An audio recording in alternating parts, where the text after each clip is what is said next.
Legal dictation number 6. Speed 100 words per minute. Start. Running through the twin acts, namely the Registration Act and the Stamp Act, we could not at any stage reconcile ourselves to the idea espoused by the applicant's counsel that there is an element of commercialism involved in the whole process of registration of instruments or payment of stamp duty, and that the executant of an instrument at the time of its presentation for registration becomes a consumer entitled to service within the ambit of Consumer Protection Act. The reasons are many. The Registration Act as also the Stamp Act are meant primarily to augment the state revenue by prescribing the stamp duty on various categories of instruments or documents, and the procedure for collection of stamp duty through distress or other means, including criminal prosecution, as non-payment of stamp duty has been constituted as an offence.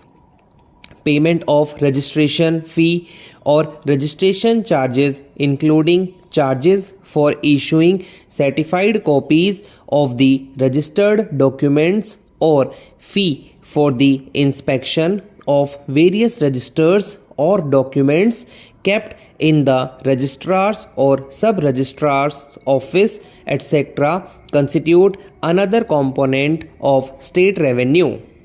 In this situation, therefore, the person who presents a document for registration and pays the stamp duty on it or the registration fee does not become a consumer, nor do the officers appointed to implement the provisions of the two acts render any service within the meaning of Consumer Protection Act. They only perform their statutory duties, some of which, as earlier indicated, are judicial or at least quasi-judicial in nature, to raise and collect the state revenue, which is a part of the sovereign power of the state.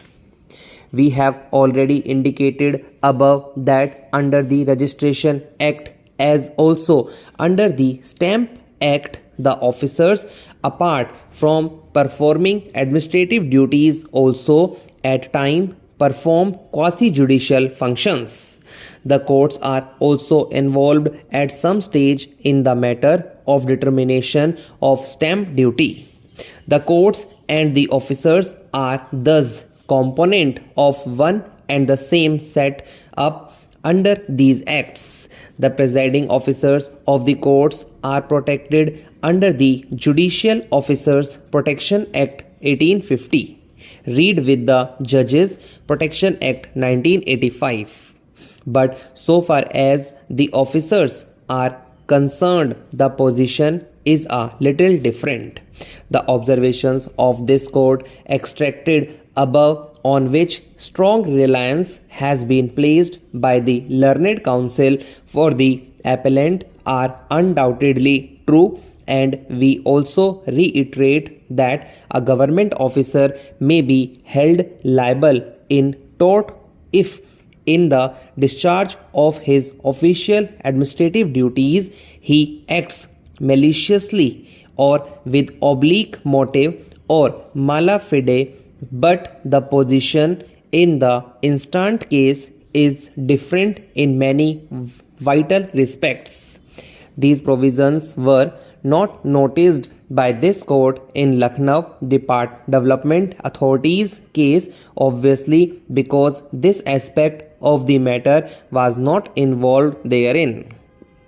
In the instant case, neither the applicant pleaded nor has the District of the State Forum recorded any finding that the refusal of the registering officer or the inaction of the collector of stamps was malicious, motivated, or mala fide.